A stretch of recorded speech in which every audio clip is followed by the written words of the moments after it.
নমস্কাৰ এই মুহূৰ্তত দেশৰ ৰাজনীতিৰ এটা অত্যন্ত গুৰুত্বপূৰ্ণ খবৰ দিব বিচাৰিছো কংগ্ৰেছ শাসিত কৰ্ণাটকত এতিয়া সলনি হ'ল মুখ্যমন্ত্ৰী কৰ্ণাটকৰ মুখ্যমন্ত্ৰী সিদ্ধাৰামাই পদত্যাগ কৰাৰ পাছতে আজি শপত গ্ৰহণ কৰিব নতুন মুখ্যমন্ত্ৰীয়ে আৰু সবিশেষ দৰ্শকসকলৰ বাবে লৈ আহিছো আৰু জানাইছো গুৰুত্বপূৰ্ণ খবৰ কৰ্ণাটকত সলনি হ'ল মুখ্যমন্ত্ৰী নতুন মুখ্যমন্ত্ৰী হিচাপে শপত গ্ৰহণ কৰিব DK শিৱকুমাৰে ডাঙৰ খবৰ এই মুহূৰ্তত বিয়লি 4 বজাত শপত গ্ৰহণ কৰিব DK শিৱকুমাৰে 12 পৰা 14 জন মন্ত্ৰী লগত লৈ শপত গ্ৰহণ কৰিব DK শিৱকুমাৰে ৰাজভৱনত শপত গ্ৰহণৰ বাবে ইতিমধ্যে প্ৰস্তুতি সম্পন্ন হৈছে কৰ্ণাটক কংগ্ৰেছৰ সভাপতি আছিল DK শিৱকুমাৰ এগৰাকী অত্যন্ত জনপ্ৰিয় কংগ্ৰেছ নেতা আৰু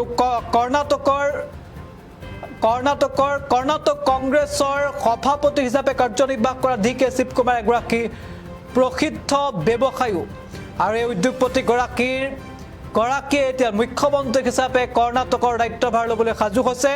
বিয়লি 4 বজাত মুখ্যমন্ত্ৰী হিচাপে শপত গ্ৰহণ কৰিব DK শিৱকুমাৰে ইতিমধ্যে ইয়াৰ পূৰ্বে ৰাহুল গান্ধী মল্লিকাৰ্জুন খাৰ্গে সাক্ষাৎ কৰিছে DK শিৱকুমাৰে সিদ্ধাৰামাই পদত্যাগ কৰাৰ পাছতে সিদ্ধাৰামাইক লগত লৈ ৰাহুল গান্ধী আৰু মল্লিকাৰ্জুন খাৰ্গেৰ আশীৰ্বাদ ল'লে এগৰাকী DK শিৱকুমাৰে আৰু ইতিমধ্যে নিজে সামাজিক মাধ্যমত শ্বেয়াৰ কৰিছে ফটো ৰাহুল গান্ধী মল্লিকাৰ্জুন খাৰ্গেৰ সৈতে ফটো শ্বেয়াৰ কৰিলে DK শিৱকুমাৰে আৰু এতিয়া DK শিৱকুমাৰ হ'ব কৰ্ণাটকৰ পৰৱৰ্তী মুখ্যমন্ত্ৰী ইয়াৰ পূৰ্বে DK শিৱকুমাৰ নাম চৰ্চালৈ আহিছিল যদিও